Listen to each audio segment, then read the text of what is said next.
Welcome to Wise Squirrels, the podcast for late diagnosed adults with ADHD. I'm your host, Dave Delaney. Today I'm speaking with Chris Wang, the co-founder and CEO of Shimmer. Now, Shimmer is the #1 ADHD coaching platform for teens and adults, and she created it after her own diagnosis. And Shimmer has since facilitated over 40,000 coaching sessions, and I'm included in that number now. I just started using Shimmer and I'm impressed. If you'd like to give it a try for yourself, visit shimmer.care and use the coupon code Wise Squirrels, one word. That will save 30% off your first month. So visit shimmer.care and try that coupon code Wise Squirrels for 30% off your first month. Do it today. Give it a try. See what you think. I think you'll like it. Hey, if you enjoyed the podcast, would you please chip in a few bucks and support the show? It means a lot and it helps me keep going here. You can do so by visiting wisesquirrels.com/love to get details on joining our premium Substack. And speaking of Substack, I do want to welcome all of our newest subscribers. Of course, there's the free version that you can subscribe to. But of course, those who chip in a few bucks and get the premium content also support the show. And as I said, that means a lot. So please, if you enjoy it, drop on over wisesquirrels.com/love. I even included a link right here in the podcast player. Just scroll into the description and you can click it from your phone. Thanks for your support. You know, I coached for 40 years. In the last 4 or 5 years I coached, I'd never seen like the run on drugs our young people are being given by doctors across this country.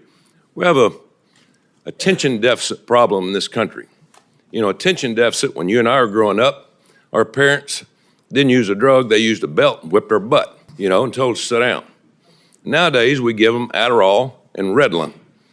It's like candy across college campuses and high school campuses.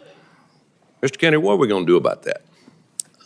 Today, 15% of American kids are on Adderall. And there's clearly a major problem with overprescription, not just with our children, but with our entire population. It is said that a child with ADHD hears around 20,000 corrections before they turn 10 years old. Multiply that by a lifetime of negative feedback from parents, other family members, from schools, teachers, coaches. I remember a lot of this negative feedback. I got it myself. And when it comes to a former football coach turned Alabama state senator, fondly reflecting upon corporal punishment, back in my day, we just beat our kids. Well, it boils my blood. Combine that with misinformation about ADHD in children, in this case, stating 15% of children are on stimulants. It's just not true. According to the CDC, at least for now, as of 2022, approximately 11.4% of U.S. children aged 3 to 17 years have been diagnosed with ADHD. And among these children, about 62% are treated with stimulant medications, which include drugs like Adderall and Ritalin. That's 7.7%, he said, 15%. Now, and this is in no means a political rant, but it is a urgent reminder that we should be taking advice from those who actually know what they're talking about. And for those who advocate for corporal punishment, taking the old belt out and slapping your kid, well, there's a special place in hell for people like this. Now, I don't know Tommy Tuberville. I never even heard of the guy. I don't follow college football, and I don't live in Alabama. And all I can hope is that Tommy Tuberville comes out and apologizes for what he stated here. I'm not expecting it, but I would hope to hear that. The other hope is that he doesn't get reelected, because somebody who's reflecting on a time when a parent could simply smack the ADHD out of that child, well, that's not somebody I want in any sort of leadership role. I think it's a good point here to remind you that with undiagnosed and untreated ADHD, life expectancy can be up to 13 years less. Now there's hope with treatment, support, medication, and so forth. And this comes from Dr. Russell Barkley, who really is an authority in ADHD, far more than politicians like Tommy Tuberville and Robert Kennedy Jr. That's the guy you should be listening to. And here's a clip from Dr. Russ Barkley from a YouTube video entitled 6 Principles for Raising a Child with ADHD, which you can find on YouTube, or I will include a link in the show notes. You may want a child who is an incredibly strong, successful student, but maybe you didn't get that. Maybe you got somebody who's going to be better as an entrepreneur, somebody who's going to be better as an athlete, a musician, a stand-up comedian, a door-to-door salesperson. Have you thought of those things? Those are equally as valued professions as the traditional pathways of, let's all become doctors and lawyers and executives and so on. We got plenty of those people. Just look at Congress if you want to see where the lawyers are. Instead, what's unique about my child? What do they love to do? What are they good at, right? So let's identify them because they're often not traditional. Then second, can we promote that? Can we help them practice that, enjoy that, so that they put in more hours to develop and turn these aptitudes into real skills and strengths? Okay, that was a lot. I know, but I had to get it off my chest. Thanks again for your support of Wise Squirrels. It means a lot that you're here. So let's get on to the interview with Chris from Shimmer. You're going to love her. For all intents and purposes, I grew up in Vancouver. I was born in Calgary, which is also in Canada. Tell me a little bit about how Shimmer was conceived, because I believe it was after, and correct me where I'm wrong, but you were at Berkeley, right? And then you were diagnosed with ADHD. So I was at Berkeley doing my MBA, MPH, which is the business and public health masters, dual masters. Yeah. And I actually originally took a leave of absence to start an old business, which was support groups. At the time, it was in the middle of the pandemic, and people were very lonely. They weren't seeing other folks. And so that was kind of my first foray into entrepreneurship. But it was actually the entrepreneurship plus the COVID that kind of got everything spiraling. I had previously been very used to very structured environments. So whether that was school, then university, I had a very special program that there was very, very strict boundaries. And then after that, I had a job in management consulting that had very strict structures once again. And so this kind of business school to entrepreneurship was the first time where I had to not only set at first structures for myself, but then when I started my business, I had to start setting structures and goals and deadlines and everything for other people as well. And so it was in that process where I was starting to go on leave from school and I was working on the business, and the business didn't work out. And that was when I was kind of in a self-reflection period as to why I was struggling. I was suddenly struggling, why I never noticed any of these things before.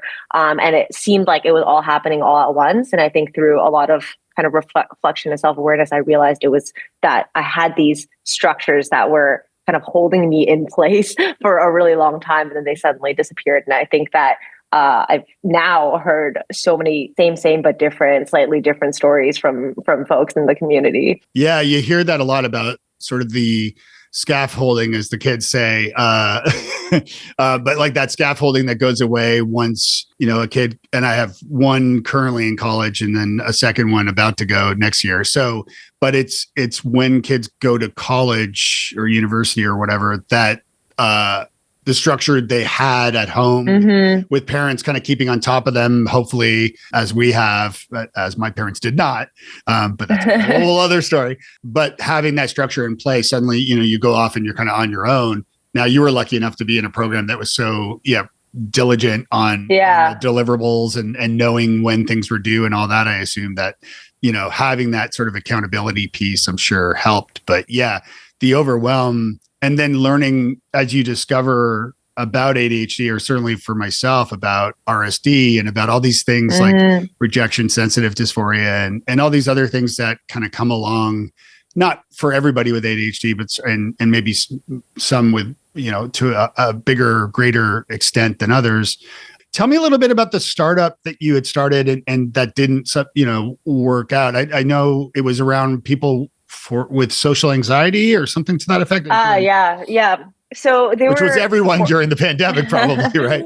Yeah. So they were more or less identity-based support groups that were CBT-based as well. So it was primarily targeted at folks with anxiety, but we had some folks kind of depression, anxiety, or just people who were lonely and looking to work on themselves in a group. And so the methodology was cognitive behavioral therapy. So folks would come in for 8 weeks. They would be in the same group with folks that were in the same life stage and facing similar problems, which was really difficult to find during the pandemic. Well, just in life, it's still also hard to find. And they would essentially be working with a licensed peer support facilitator, and they would be each week working on something new together. And yes, it was what they were working on, but the real value and why it was so sad to shut it down. But the real value was just folks who didn't have any connections in their life or weren't able to share about what's actually going on, being able to actually do that. So that was what we were working on before. And it, along with the pandemic, thankfully, slowly opening up, that was when it kind of, the way that we're doing it, being online and all of that, I think wasn't a perfect fit to come out of the pandemic. But we're very proud of the impact we were able to make during that time. Yeah, and you learn a lot too, right? Like you discover a lot in, failed businesses. Yeah. You do. So when I lived in Ireland, this is back in like 98, dating myself just a touch. I created this forum called Spotted Galway. I lived in the city Galway on the West Coast, and it's a big college town. And I created this website based on the alt weeklies that used to have, like, I spotted you at the pub and you were wearing a red hat and you were with blah, blah, blah. And it's like for singles, basically, and Galway's a big college town on the West Coast there. And so I created this website called Spotted, and it was basically like a forum where you could like create an account, go in and then say, I spotted you. And obviously tons of moderation because people are idiots. But the crazy part about that is I'm sort of a prolific creator a lot of the time, and I'm a nerd. So I love doing stuff online too, even though I'm extroverted and love being with people. A lot of times I create things. Wise Squirrels is sort of an example of this, where I just get an idea to create something and I create it. And it's like, so ADHD. I love it. Yeah. And so Spotted Galway ended up getting acquired years later. And it was it was crazy because I didn't even own a computer back then. I had to go to an internet cafe and work on the site. I went in so often that the people working there were like, hey, Dave, come on in. And like, they wouldn't charge me anymore because I was like spending all this money using so I didn't actually own a computer. And then I was like trying to sell banner ads to like the nightclubs and for college kids. And like, I could not sell any. I guess I couldn't. It was 98. So it was like, I told my friend about this, who's an entrepreneur, and he's like, you created a social network that was acquired. And I was like, well, I never thought about it that way. But you put it that way. Yeah. I'm like, oh, that's kind of cool. So yeah, I guess you do learn these lessons. And I think coming out of the pandemic, I think a lot of people probably were looking for in person again, albeit maybe a little skittish. Yeah, definitely. And I mean, I think the quote is like something like failure is just lessons in disguise. And I really love that. But I think, another point you brought up, I think is interesting is that people with ADHD, well, not just people with ADHD, but especially people with ADHD will generally just get involved with something and just run with it just because we're having fun or whatever it is. And actually, like, now thinking back about the support groups, that one we kind of landed on by going through a more structured process of trying to do the right thing. And that's obviously not the only reason, but it's funny that one didn't work out. And now with Shimmer, like current Shimmer of ADHD coaching, I didn't go through this like structured process of trying to find the perfect idea. I was diagnosed with ADHD and I was looking for a behavioral solution, and just like piece by piece, it was almost like every step I took, I could just see more of what was in front of me. And I wasn't trying to over intellectualize it or try to start at the perfect point or like have the perfect vision in my head. So that just sparked that thought in my head, and I thought it was really interesting. And now I'm having a moment of gratitude. Hey, I'm sorry to interrupt for a second. Will you please do me a huge favor? and go to wisesquirrels.com/survey. That's where you can share your feedback. I want to make it bigger and better for you in the new year, and I need your help. So please do this now. Go to wisesquirrels.com/survey and spend a couple minutes sharing your feedback. I really do appreciate it. Thanks.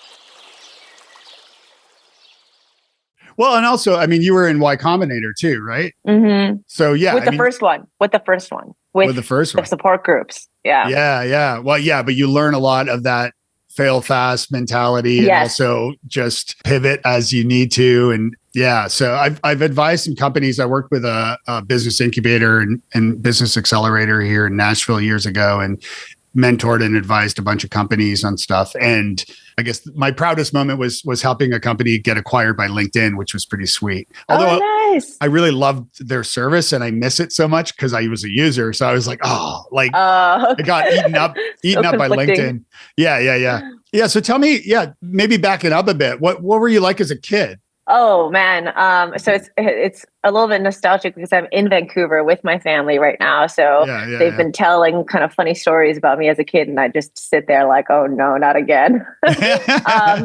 But I was the more stereotypical male kid, like boy bouncing off of the wall. Obviously not a boy, but the stereotype that people have. Sure. But I was bouncing off the walls. I was always getting in trouble, getting kicked out of class. I had like my little special desk that either faced the wall or faced the teacher, depending on whichever one was less disruptive to other folks. And I still have these like random memories where the teacher would turn around and I'd be like, I would just climb under all of the desks and get to my friend and be like, oh, she can't see me.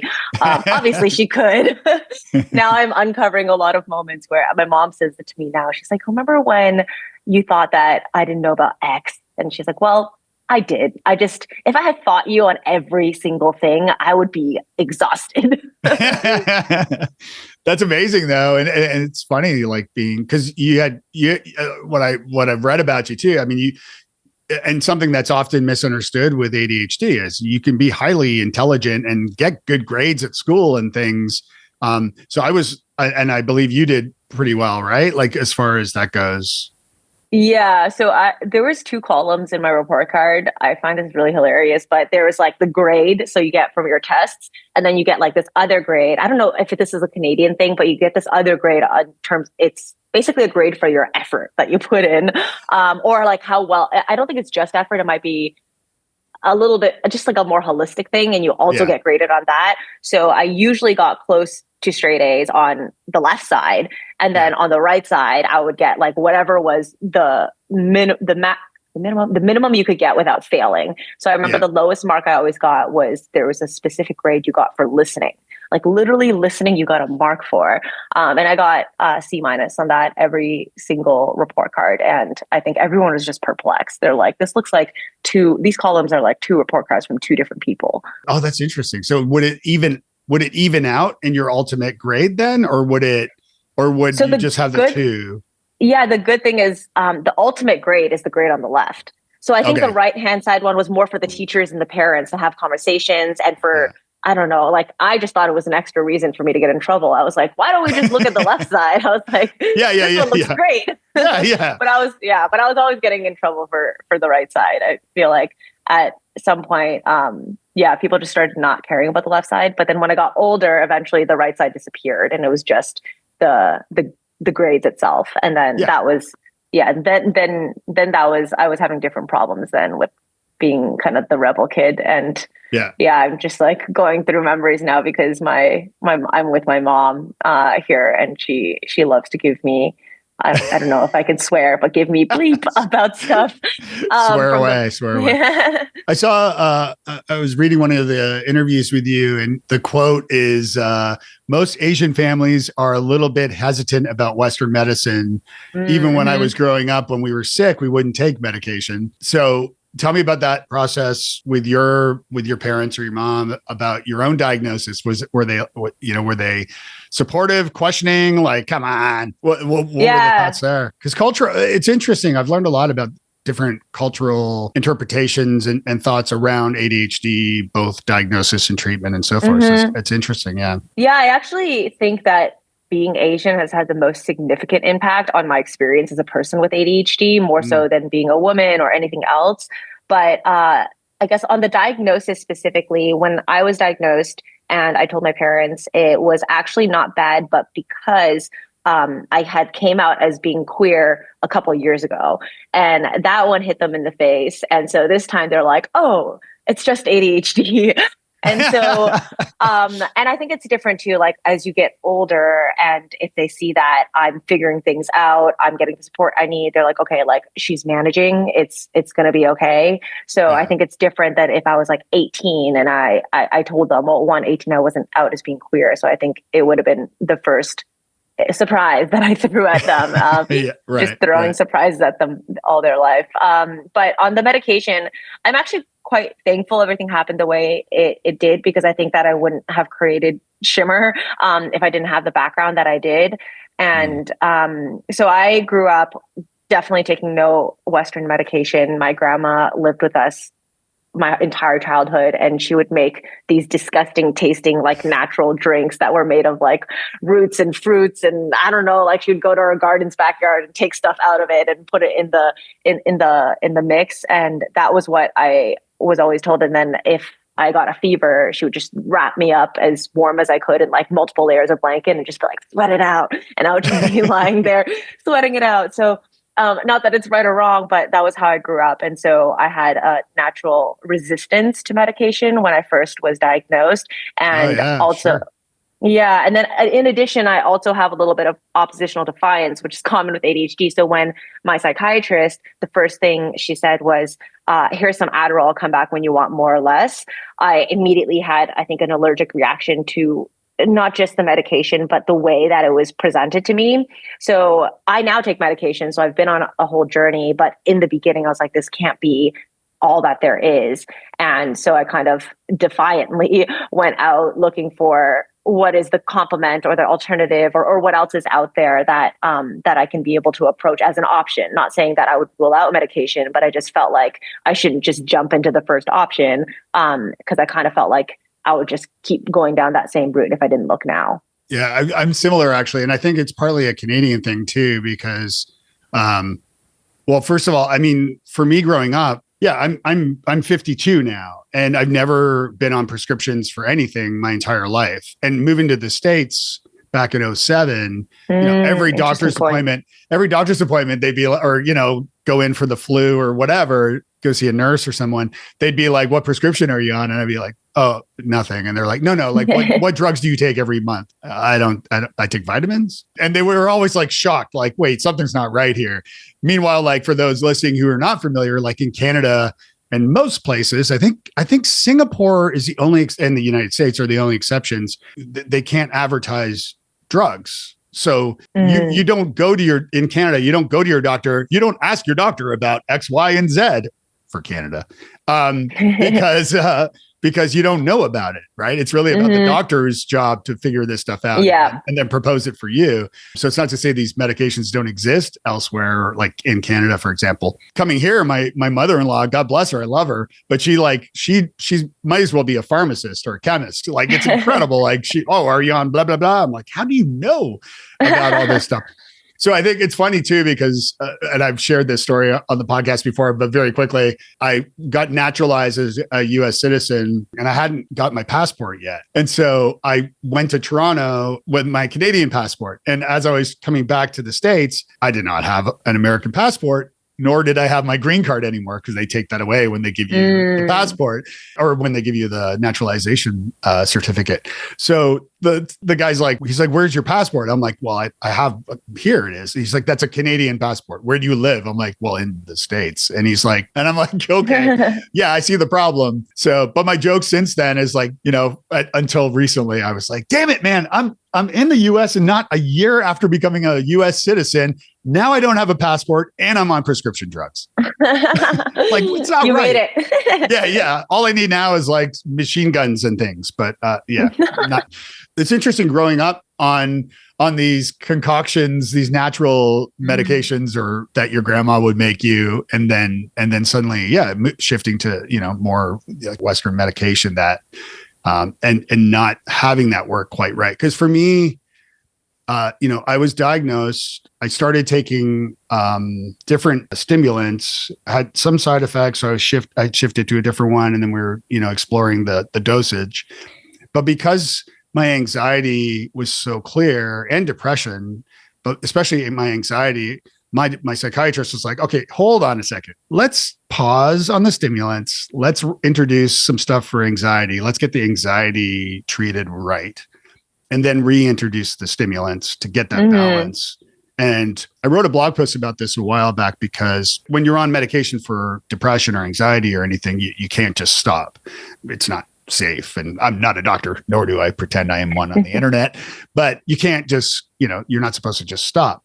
But with stimulants, at least according to my therapist, I could. You can stop, and I did for a week under her recommendation. And I use the analogy. I'm one of those people, like, you hear all the time where people say like, oh, or they say it online where like, I started on a stimulant and the clouds have parted and I see the light and oh my God, this is what life is supposed to be like and all this stuff. And I wasn't one of those people. Like, I started taking stimulants and I'm like, am I feeling any different? I can't tell until I went off for a week. And then the analogy I used was that I felt like I was treading water in like a really nice pool at a super schwanky resort. And I'm in the middle of the pool and I'm treading water and it's great. And like, I'll probably have a drink delivered, non-alcoholic, of course, at some point. And things are great, but my arms are starting to get a little sore and my feet are my legs are getting a little sore. And next thing I know, I'm like drowning. I'm like, oh my God. And with the overwhelm of everything. And I wrote about this, but a lot of people responded saying, yeah, that was similar for me when I paused on stimulants it was then that I realized like, oh, okay. They were working. I don't know if you've experienced any of that with your own experiences with medication, stimulants and such. I did kind of feel a light version of that. Maybe not as dramatic as like the clouds were parting, but I definitely felt like there was just this quieting in my mind when I started taking even just a little bit of medication. I was lucky that I got to the right medication pretty quickly, and it was like there were like all these people in my head, and then suddenly there was just like one person, and this one person like has a goal and is like moving towards the goal at like all times. I'm exaggerating a little bit, but it was clean. It felt like it relative to what it was before, it felt clean. And I'm happy actually that I didn't try it until a little bit later, because I felt like I was in a better spot because of coaching. I had some systems in place and some routines in place, because when I felt that, it definitely would feel easy for me to just want more and more of it. And I actually have, so part of my experience too, and I think why I was a little bit averse to it in the beginning, is I have several friends with ADHD who have been diagnosed as a kid, and they are on very, very strong doses now.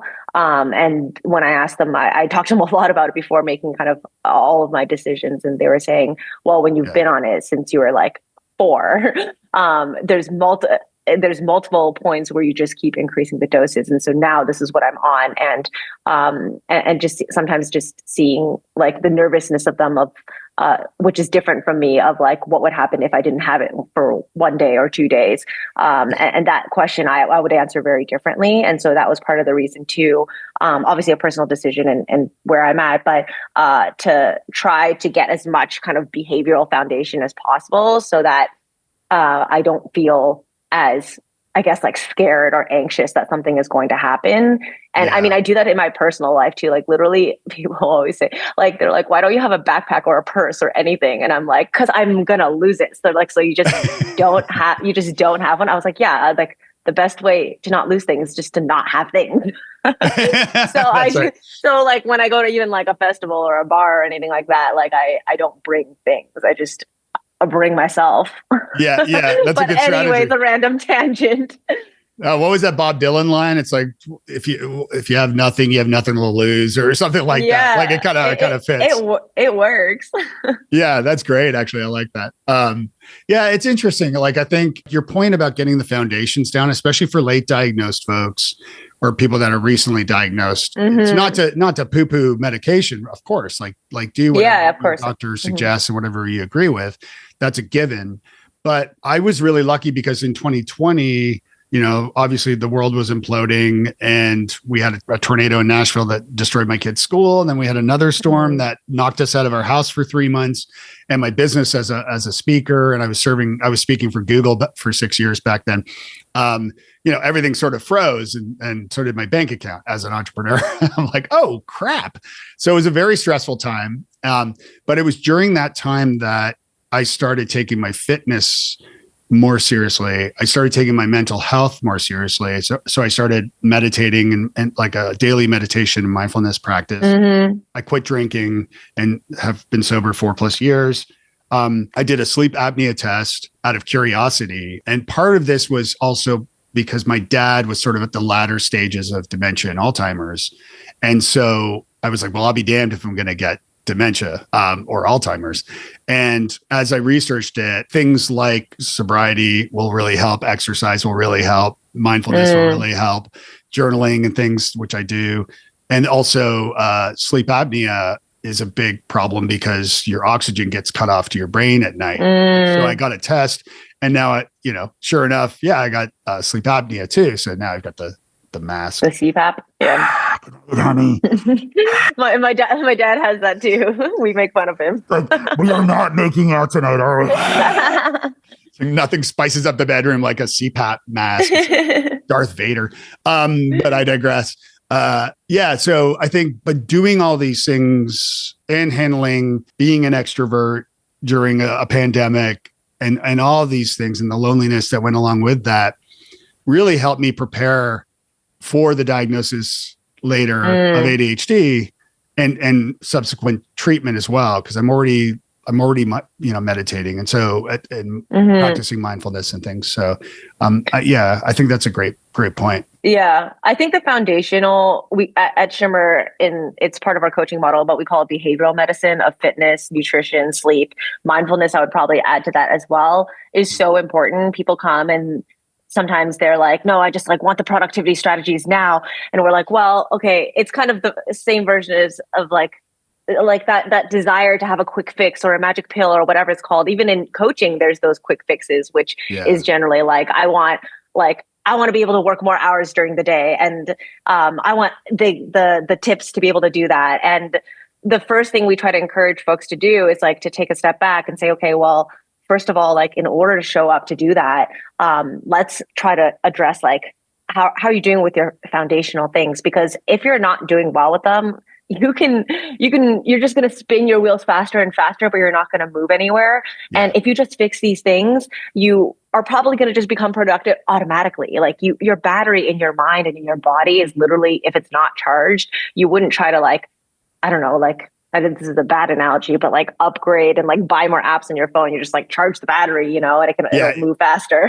No, that's true. And let's talk about Shimmer too, obviously, because and coaching too, because I think the perfect sort of mix for people, at least in my own experience, is so I have a psychiatrist who handles the medication for the most part, and I have a little chat with once a month or so. I have a therapist who specializes in CBT, so cognitive behavioral therapy. And so she's kind of helping me through that side. I had an ADHD coach who said, Dave, you know more than I do at this point. So because of the, being hyper-focused on this topic and going all in on the podcast and things. But obviously having an ADHD coach can also help. I think it's such an important mix of, at least in my experience, of sort of the medicinal side of things, the pharmaceutical, the doctor side of things, and then the coach to support you and to help you with strategies outside of that. But I do know it's a bit of a fine line sometimes, and a dance you have to, as a coach, you have to, be careful because you're not advising on medicine and things like that. So tell me about that dance between coaching and therapy and how Shimmer fits into that. Yeah. So I would say there's largely 3 buckets that you mentioned, kind of medication, therapy, and coaching. And the one that people get confused about is obviously therapy and coaching, because they might look the same from the outside. And so I'll focus on those. But therapy and coaching are actually very different. There are coaches who are trained in both, so sometimes it feels a little bit similar, but coaching is forward oriented and action oriented, and it's for folks who are in a solid foundation, a spot. You're not here to heal, you're here to move forward and move towards a goal. And therapy, on the other hand, the modality is more past looking. So it's about conceptualizing where you came from, what that means for you, and kind of how to reframe those things. And then there is a focus on healing as well. So therapy, more traditionally for depression, anxiety, can obviously be applied to everything since it's more general. And then coaching, you even span to like exec coaching, right? So folks who are CEOs or C-suites who are looking to be able to manage their employees better or whatever it is. So those are kind of the two spectrums, but there is going to be a little bit of overlap. And I think the challenge with the coaching industry that we found, kind of especially before Shimmer existed, was that there were a lot of coaches who were going into therapy territory, and that is a problem. They shouldn't be. So when coaching is done properly, it actually should have way less overlap with therapy than what a lot of people think that there is. So that's one of the things that we're trying to fix. But on coaching specifically, it's interesting what your coach said about that you know more than them already. So coaching, we like to break it down. ADHD coaching specifically covers three things. It's life coaching, executive functioning coaching, and psychoeducation. So I think that coach that you had is probably referring more to the second two pieces. So maybe the executive function coaching and the psychoeducation. There are coaches who just call themselves an executive function coach, which would probably cover more of the second two. And I think the part that is less understood and maybe practiced more loosely is the first part of life coaching. So depending on where you're at in your ADHD journey, you'll get a lot of different value from your coach. So if you're just starting off, maybe you'll be getting a little bit more psychoeducation as you're learning about your ADHD. You want to learn about how your ADHD in your brain works, and what's causing all your symptoms and how you want to move forward. Versus I would say now in my journey, my coaching is mostly in the life coaching realm, actually, with the ADHD spin to it. I would say that we don't talk as much about psychoeducation or executive function specifically, but obviously it comes up in conversation as well. So I think it's very beautiful, but obviously I'm biased, but like the nuance of ADHD coaching and kind of the skills that are required. And then also when a member comes, kind of assessing where they're at and then meeting them with the side of the solution that is best fit. I always go back to this line about, which I learned years ago from therapy, which was, if you think too much of the past, it can lead to depression. If you think too much of the future, it can lead to anxiety. And so part of the key is being present, and it certainly fits and mindful and so on. But obviously when you run a business, I mean, you do have to look back at like last year and compare it to this year and see what growth is there, hopefully. And then on the other side of that, looking forward by like actually planning for the year and all that stuff. So from a business perspective, but I like the analogy too, because with a life coach who also is trained as an ADHD coach, Shimmer coaches, who is aware of your potential challenges because of ADHD. So they know your neurotype, and they know they can help you kind of move forward in a good way and plan and move forward in a good and safe way. Whether it's growing your business or your career and so forth. Tell me. So feeling like even myself, right? I am without a coach right now, and I probably need one, certainly for the life coaching, because I do hit those walls and I do get overwhelmed. And I keep thinking of myself now as this like 2.0 version of Dave, who now with therapy and support and knowledge of my operating system, as I call it, in my head, I feel like the best version of me is just launching. Maybe it's kind of alpha right now, or I'm kind of getting there. And because I'm now aware of the challenges I have and why I have them, and understanding too that like, hey, here's an idea, give yourself some grace. And it's okay. You're out of steam. Like go for a walk with the dog. Like, it's fine. Like, it's okay. As long as there's not fires to put out, or anything like that. And I think traditionally, like, where do you stand in the terms? Because like life coaching has it's kind of like the presentations I do. Like the root down I do is about knowing yourself, respecting yourself, and connecting yourself. It's about ADHD as well.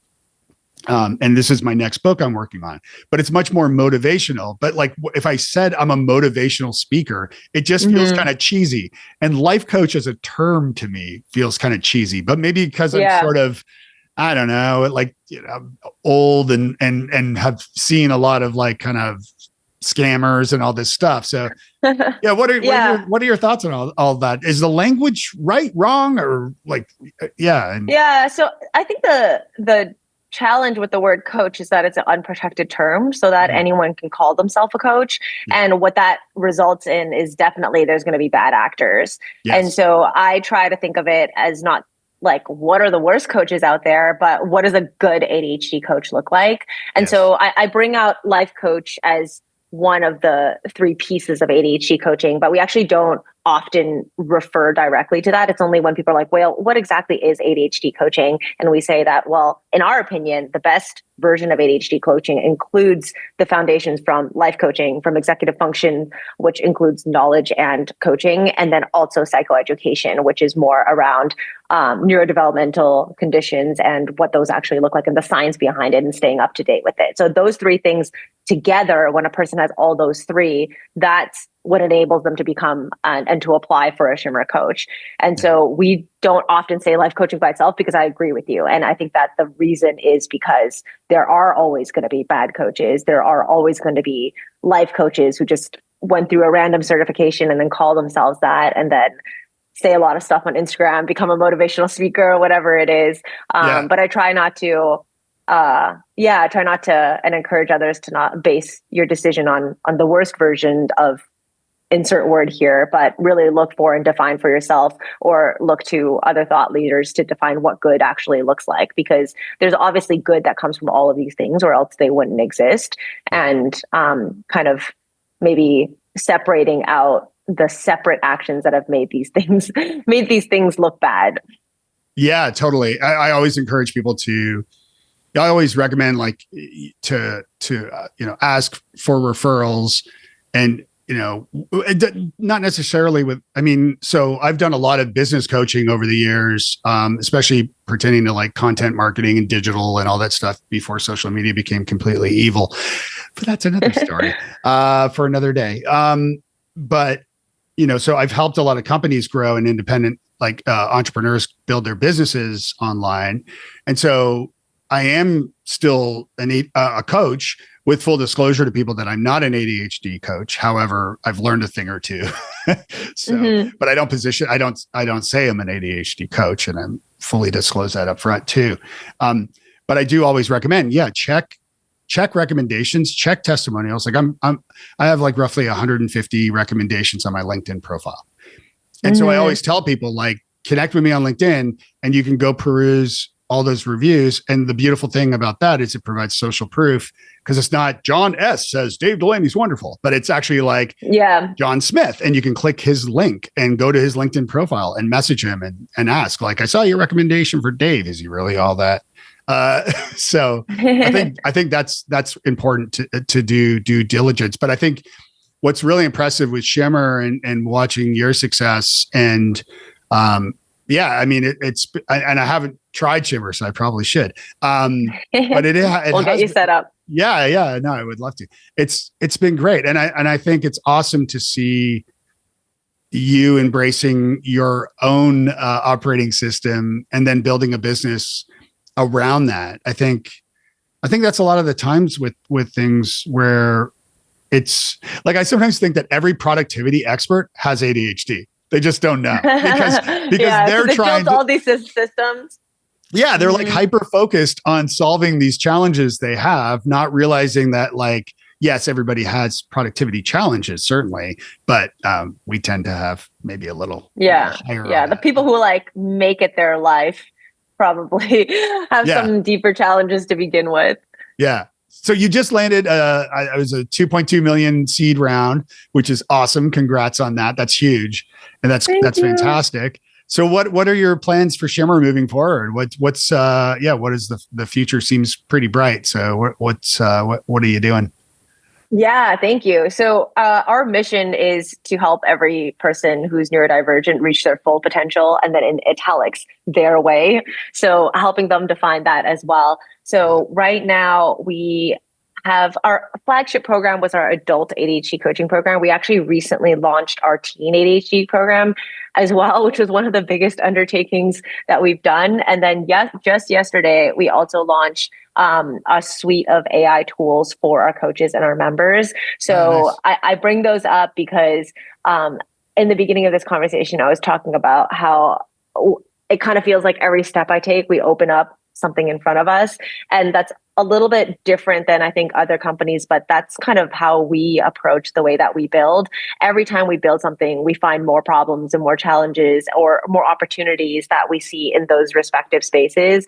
Even, for example, launching the teen program, we thought it was going to be a short endeavor. And the moment we opened that up and we started talking to experts and we started designing the methodology, we realized it was a very large effort. And we've now launched kind of 2 or 3 versions of it already since we built that out. So I think going forward, it's continuing that spirit of looking for what else needs to be solved in order to enable that mission to come true. So some things, for example, right now we're very focused on the individual. And even if you give the individual all the tools, if they're sitting in a system that doesn't work for them, it's going to be an uphill battle. And we don't put all of the responsibility and onus on that individual. Creating a neuro-inclusive world requires all of our work. So we're starting to do more events for the community, events for employers, events for healthcare providers and health systems as well, to essentially create that external environment that is going to be welcoming, that is going to be neuro-inclusive. And at the end of the day, I mean, everyone benefits from being more neuro-inclusive. So I think those are some of the directions that we're exploring and heading in. But I think that I'm not the type of founder who's like, this is the exact version of the world 10 years from now. And that's what we're building towards. Because I think I've lived long enough to know that we're constantly discovering kind of the next step. And I think that our team is also, because our team is mostly neurodivergent, we're very much so like follow the passion, follow the problems. And that's how we do our best work, because we get hyper focused on whatever step is in front of us. How do you do that with like in a, I was going to say mature way, but that's not right. But how do you do it in a sense that, so I bought a hot tub in 2020. I've always loved a hot tub, and every time my wife and I get into it, like every night, we're always like, this is the best decision we've ever made. It's great. But I'll go in there by myself, and sometimes for a long time I bring my phone, and I realize like I'm wasting so much time here with my phone, which is designed to be distracting, and that's a whole other topic I can talk a lot about. But so what I started doing was not bringing it. And instead, as an experiment, I brought like a legal pad, a paper, and a pen. And as I was just sitting there with nothing else, thinking, I would just write down my thought that I would have picked my phone up for. So like, was Brad Pitt in Moneyball? Or whatever, right? Like just random thoughts. And I wrote like a list of like 10 or 15 things. And then I reviewed the list later and realized like most of this is kind of pointless or irrelevant. And maybe there was a couple things, I need to look into for work or for business and such. But then I also did the math where like, if, each time you pick up your phone, and this is my own math, so, it might be different for different people, but I would say when you pick up your phone, you're going to spend maybe 3 to 5 minutes on it. Probably you're going to get you're going to have a notification and blah, blah, blah. So you're going to get, distracted. And I did the math, and like for each, it was something like 40, 45 minutes total. Had I been in the hot tub at the time with my phone, I would have spent like 40, 45 minutes of that time looking up pointless stuff with my phone. Mm-hmm. And I realized that like pulling back, and the question here is, and in that mature point that I mentioned, is that where is it that you're obviously coming up with different ideas for Shimmer, different products, different services, different target markets, different directions. You mentioned events and things like that, which we should talk more about. Where are you in that process where you're like, okay, hold on, let's can this idea for a little bit or put it on the back burner rather than like, oh, squirrel, like idea, you know? Yeah, totally. No, I see what you're asking. Yeah. I think there's a couple things here. I think one is I'm very big, like I mentioned before that I had structure in my life and then that disappeared. That was really hard for me. So now I think a lot about how to create that structure in my company and therefore for myself too, because I spend so much of my time working. And I try to think of like, you know, a metronome when you play piano and it just runs. And then because it's running, you automatically get paced. And so I try to create as much metronomes in my life to like take that burden off of me. So we have like a very specific yearly planning, a very specific quarterly planning, a very specific monthly planning, and then we work from that. So we're always working towards our bigger goals and our smaller goals. And then obviously at any point when we're looking at the next one, we can change them. Like if we decide that we can change them, then we can change them. So I think that is like the first thing that helps a lot. And then the second thing, which actually it's funny that you asked because this is an exact thing that I worked on recently with my ADHD coach, is having very clear definitions of like where a project is in. So when someone has an idea, I used to always say like, oh, that's a great idea. And because I genuinely did think it was a great idea, but then people would think that because I said it as the CEO, it's going to happen. And so they'd be like, well, where's the thing? You know, you said that it was a great idea. And I was like, well, I actually just meant it was a great idea. And so now I try to communicate and like, okay, that is a great idea. We're going to move that into phase one where we're going to look at it and it's going to spend this much time looking at it. And only if we like it, we'll move it into phase two, which is we will scope the project and put a timeline on it. So that way we can want a lot of things, but they don't all actively make it into phase two or phase three. So that and then this way it also helps with everyone in their time and not getting burnt out. Because if anyone puts on the table like, hey, here's another idea, they're like, okay, well, I'm working on two other things that are in phase two. Right. I can't do all three of them. So do you want this more than these? And so it gives everyone a common language. So it's not like, oh, I don't want to do work. It doesn't feel like you're turning someone down or looking lazy or whatever, all the things that we tell ourselves. But it's like, okay, like I like that idea too. And so it would mean that this one would drop off. Are we okay with that? And so having all of this common language, I think helps with this whole not being pulled in a million directions and then also not feeling like we lost a great idea. You know, it's just in the parking lot and we can revisit it the next time we do our quarterly planning and we can look at these things and say, okay, do we still want these things or not? And oftentimes it's like an impulse purchase. Sometimes we're like, well, actually, that wasn't really a good idea. I probably should have left it in my cart for another day. Yeah. Well, what about for solopreneurs? Because I think a lot, like speaking for myself here, right? Because, you know, you have a team to support you and to bounce ideas from and to help prioritize things. What about for a solopreneur besides get a coach, which obviously would be a really wonderful idea? Any thoughts about that? You know, and I'll add too that with my diagnosis and treatment and understanding my OS, as I mentioned, I realized like I'm not great at everything. And it's not to say that I was like that I ever thought I was. It's just that I did everything without thinking I'm not great at it. Like without that realization, like, oh, wait a minute. Yeah, I need help. What are your thoughts on that? Yeah, I think it's such a blessing and a curse to be a solopreneur. I think I was that in the very beginning for a little bit.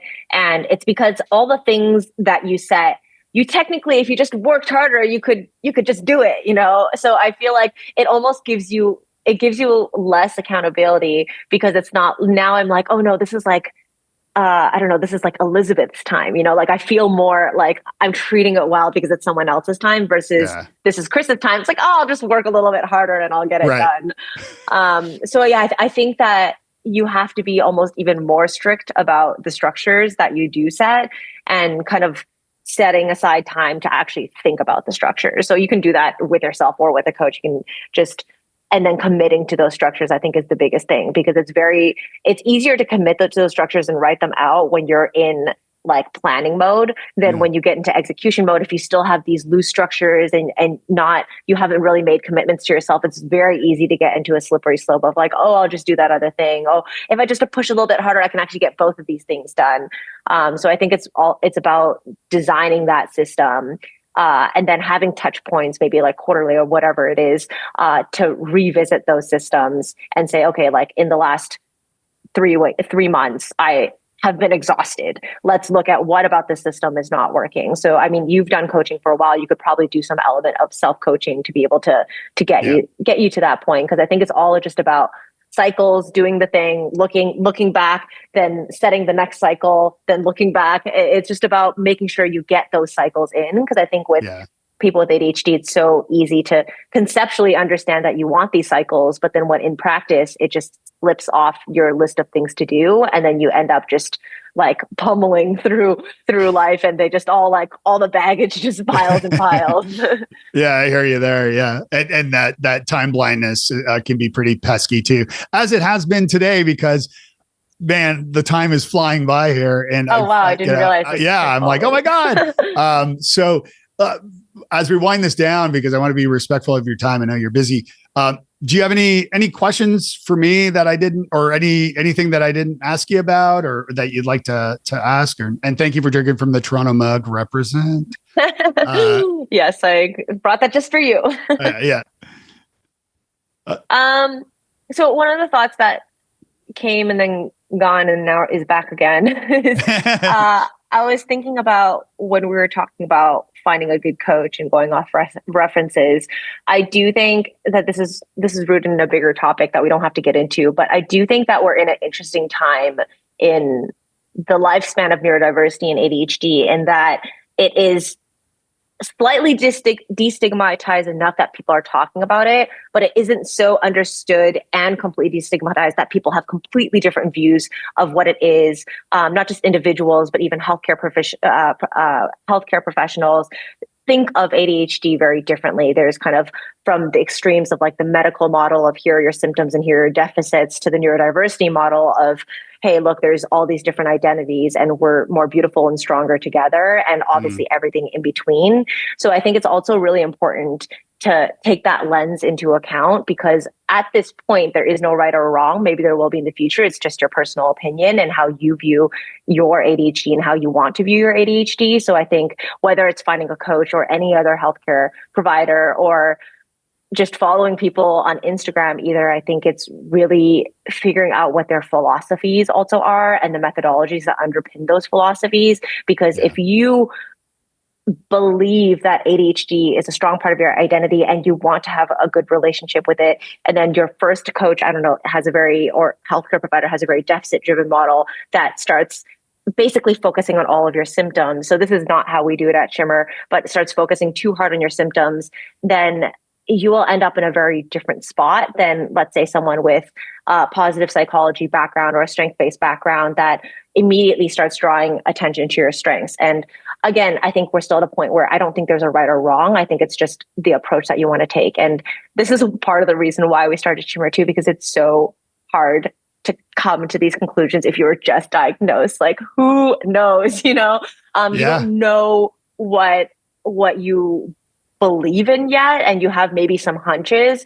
And so really, if whether it's Shimmer or not, but going to somewhere that you trust, where there is maybe a variety of practitioners, and asking these questions and going through this reflective process, and also feeling okay to yourself and giving yourself the grace if you get it wrong, or if you feel like there's a gut that you don't jive with your coach or with your practitioner, to feel okay with just leaving them and just going on to the next one. It's totally fine. I think don't feel like you're stuck in the situation that you're in, because you have the agency to switch and make that decision. No, I love that. That's great advice. And I was, you had me thinking of something there, but I can't remember what it was. So never mind. Well, Chris, this has been incredible. I do want to say thank you again for joining me here. And let's keep in touch. And if there's anything I can do for you, how can people find Shimmer?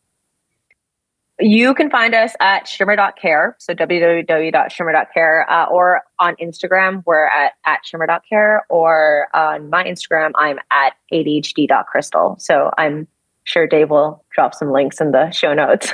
Yeah, I'll include all that. And thanks again for being here. Yeah, thank you so much. This has been so fun. Hey, if you liked what you heard today, would you do me a favor? Would you visit wisesquirrels.com/love? That's where you'll find links to become a Patreon by supporting the show. You can advertise on the show. You can also record an audio comment, question, or even email me a question that I can include in an upcoming episode. And you can even leave a little review to let me know how I'm doing. There's more there. wisesquirrels.com/love.